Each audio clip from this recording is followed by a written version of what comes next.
بہت سے نوجوان ایک عمر ہوتی ہے جس میں نفسانی اور حیوانی جذبات ان کو بہت ستاتے، اور ان میں سے بہت سے سمجھدار نوجوان اپنی اس حالت سے پریشان بھی رہتے، لیکن انہیں سلیقہ نہیں سیکھا ہوتا اپنے جذبات پر کنٹرول کرنے کا۔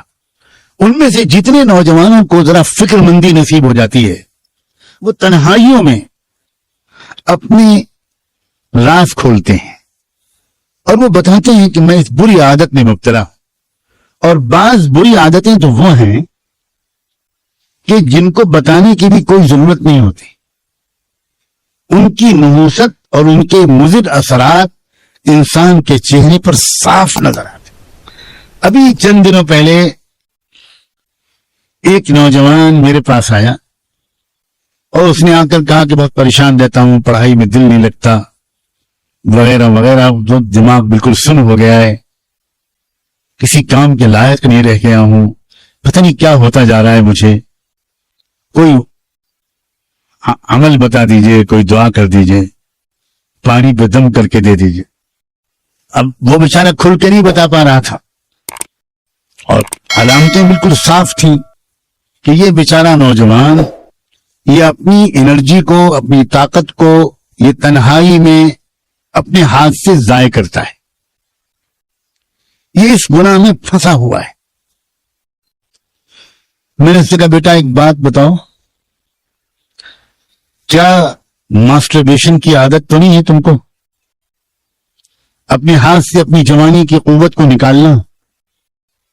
بس ایک دم سے رو پڑا اور کہنے لگا حضرت 10 سال ہو گئے ہیں میں اس بیماری میں مبتلا۔ میں نے بولا بیٹا اپنے اوپر رحم کر، اپنے اوپر رہ، سوچو تمہاری صحت کتنی خراب ہو رہی، یہ تمہاری یادداشت کا کمزور ہو جانا، یہ پڑھائی میں دل نہ لگنا، یہ کنسنٹریشن کا بالکل بار بار بریک ہو جانا، سستی، کاہلی، نوجوانی کی اس عمر میں بدن میں کمزوری، یہ کسی سحر جادو چکر کی وجہ سے نہیں ہے، یہ صرف اس عادت کی وجہ سے۔ اور پھر تم ابھی اپنے اوپر ظلم کر رہے ہو، کل کو جب تمہاری شادی ہوگی تو اس وقت تم اپنے اوپر ظلم کے بعد تم تو ہوگے شرمندہ، اور تمہاری بیوی ہوگی تمہارے ہاتھ کی مظلوم، اور پھر خاندان میں تمہاری بدنامی ہوگی۔ وہ بیوی 2-4 مہینے انتظار کرنے کے بعد اپنے گھر میں شکایت کرے گی کہ یہ شوہر میرے لائق نہیں۔ چھٹکارا دلوائیے اس میں۔ شروع میں ماں باپ اپنی بیٹی کو سمجھائیں گے، مگر کب تک؟ اس کے بعد بات کھلے گی، دونوں خاندانوں میں بات پہنچے گی، تم اپنے گھر میں بھی منہ دکھانے کے لائق نہیں رہو گے۔ شروع میں کچھ دن تک تمہارے ماں باپ تمہارا ساتھ دیں گے، کہیں گے کہ یہ بالکل جھوٹا الزام ہے اور غلط ہے، اور ہم پولیس میں رپورٹ کریں، یہ سب تماشا ہوگا۔ بالآخر ڈاکٹر حکیم کے پاس جاؤ گے اور وہ تصدیق کر دیں گے کہ بالکل صحیح بات ہے، یہ لڑکا اپنی بیوی کے لائق نہیں۔ تم اس زندگی کو جہنم بنا رہے ہو بیٹا، اپنے اوپر ظلم کر رہے ہو، اور یہ تو تم ابھی تم بھگت رہے ہو سزا، اور مرنے کے بعد کیا ہوگا؟ اللہ اس نوجوان کو ہمیشہ کے لیے محفوظ کر دے اور سب کو محفوظ کر دے۔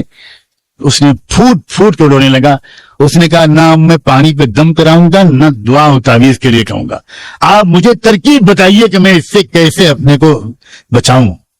میں نے کہا بہت آسان ترکیب، بہت آسان ترکیب۔ دیکھو خیال دماغ میں آئے گا، خیالات کے آنے کو شروع میں روکا نہیں جا سکتا، بالکل آئے گا۔ اب تو تم اتنے زمانے سے عادی ہو گئے ہو، لیکن خیال کو عمل میں تبدیل ہونے سے روک لینا یہ تمہارے اختیار میں۔ اور اس کی ترکیب یہ ہے کہ تم فوراً اپنی حیت بدل لو۔ اگر تم لیٹے ہوئے ہو، بیٹھے ہوئے ہو، اکیلے ہو، کھڑے ہو جاؤ، اٹھ جاؤ، ٹہلنے لگو، چلنے لگو، وضو کرو، فوراً 2 رکعت نماز کی نیت باندھ لو، تسبیح پڑھنے لگو، درود شریف پڑھنے لگو، مکہ مدینے کو یاد کرنے لگو، اپنی ذہن کو ادھر سے ہٹاؤ۔ 2 منٹ کے اندر